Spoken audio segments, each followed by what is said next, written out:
Greetings, traveler. I'm SnapJelly, and the swords in Skyrim, are they realistic? Well, there are quite a few sword designs to choose from, so I decided to put them into three categories: the good, the bad, and the... You have arrived at the second episode, the bad. Now, these swords are not horrible in terms of design. It's just that they all have some feature that would really change the way that you would use them if you have them in real life. And if I would compare those swords to the ones that I called, usable in my previous video, then it would really make them bad, just overall. And even the swords that do have roots in actual historical designs still change the design too much in order for it to really work properly. Join me in my quest, and I'll show you why. Starting off with the glass sword. Now, compared to some of the designs that I called good, the glass sword on first glance doesn't seem that bad. However, there are some things that really bother me. The first thing is these ridges at the top. The sword is already not going to be much of a thruster simply because of how wide the blade is, and now it's going to be even harder, because you are going to have to push extra hard to get those ridges to actually penetrate your opponent, let alone pierce any kind of armor. That, and the grip does not look very comfortable to hold. Just saying. Also, it has this little spike at the pommel here, which would practically make it impossible to ever grab it with a second hand, because you'll hurt yourself. Also, the sword is made out of malachite, which is not a fantasy material. It actually exists, and, well, I don't know if that would actually be functional material to make a sword out of, but that will be a topic for another video. I just wanted to point it out. Next one is the Elven Sword. Now, again, on first glance, it doesn't seem horrible compared to the swords that I did call good. But there are two things on this design that bother me. First off, it's the thing in the middle of the blade. I honestly don't know what to call it, but the blade isn't entirely a blade. There's something in the middle there which would severely decrease the cutting power of the sword. I don't know why it is there. I mean, I guess because it looks nice, but it really doesn't help you. If it was just a solid blade, it would be way better. And the second thing is this. Just this in general here.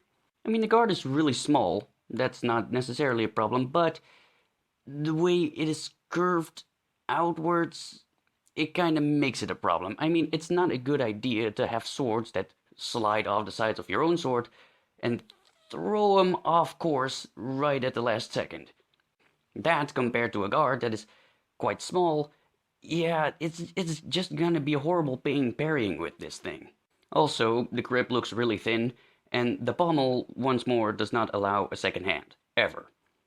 But the grip is not overly long, so that's actually a good thing. Next up, the Ancient Nord Sword.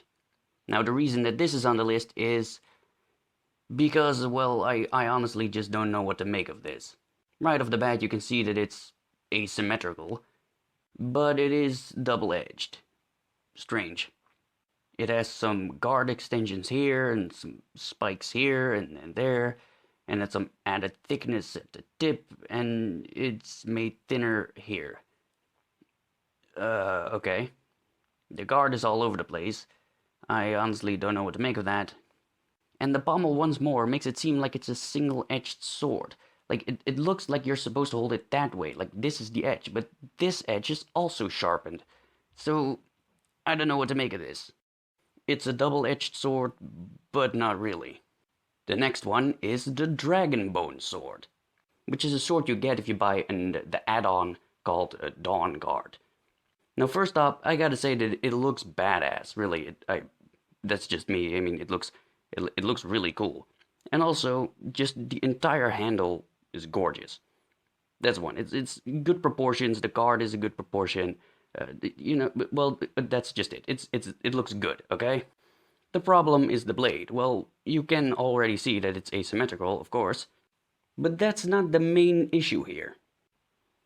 What gets me is this iron slab in the middle. Like, I don't know what you would call that. It's what keeps the blade in place, I suppose, but it is gonna horribly affect the blade's cutting power. This way, it can only ever cut as deep as the sides of the blade are. Because then, well, you would just hit your opponent with that iron rim and it doesn't ever go any deeper. Without this thing, I really don't know what to call it. Without it, this sword would be one of the best, actually. The asymmetrical blade is something that you could deal with. But with it, it's gonna be horrible at cutting. It's just a bad idea. The ring pommel looks nice though, gotta say. I mean, well, again, it doesn't change the functionality of the sword, but, well, it looks nice. The handle is nice, okay? That's just it. Next up is the Scimitar.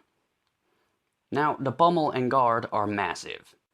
Also, the guard is serrated, like it has little spikes pointing towards your hand.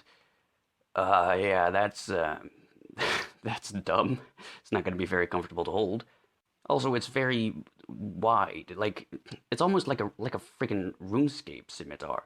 It's like the most cartoonish design ever. An actual scimitar would simply not be shaped this way. It would be way thinner. Something else. When you're looking close, you can see that this part is sharpened. Well, at least it seems like it is, and this part is not.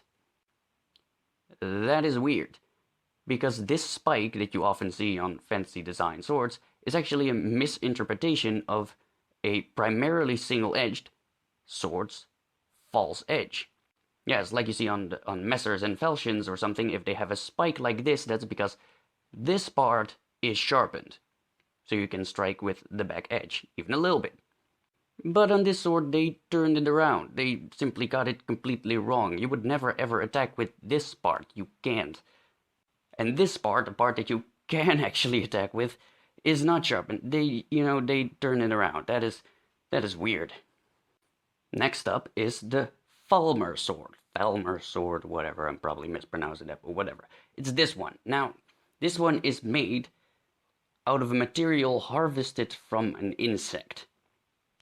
That's a bit odd, but let's just say that it's proper material to make a sword out of, right? I can't really judge how good of a material that would be, but let's just say that it's good. Proportion-wise, this sword is actually the best one that I've seen so far. The reason it's on the list, though, is because of the great amount of spikes. Especially the ones pointing your way. That would greatly increase the chance of you hitting yourself, and that's of course something that you do not want. And even if you won't hit yourself, then still, imagine actually putting this into a scabbard. Yeah, that's gotta be a pain in the ass. Judging by the way how it's proportioned, I can tell that the balance would be somewhere around here. Which is actually great. That's precisely where the balance should be. But it also means that you have to sheath it all the way, otherwise it falls out. So, yeah, that doesn't work. And when you do eventually sheath it, there's another problem. Yes, because all of what I just said can be dealt with. The main problem I have with this design is this spike, right here. You see, when you do manage to sheath the sword and it's just hanging on your belt like it's nobody's business, and then you're attacked and you need to actually draw it. One little miscalculation, if you just grab it slightly wrong, you'll stab yourself in the hand. Yeah, this spike is stupid. It gotta go.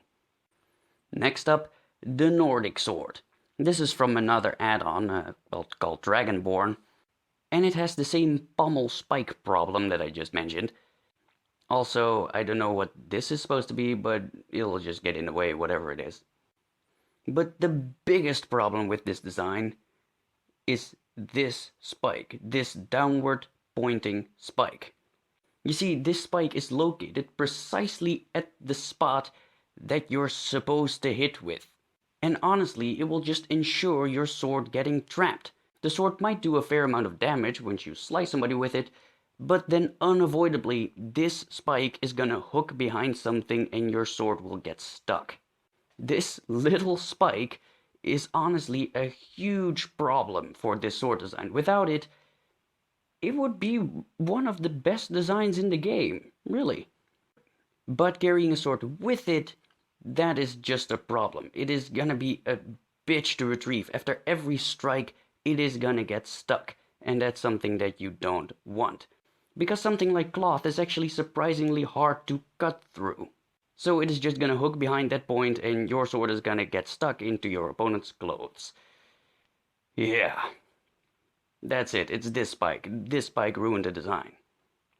Last up is the Forsworn sword. Forsworn, whatever.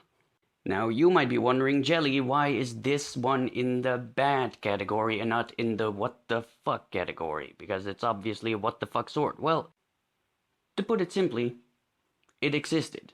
Yes.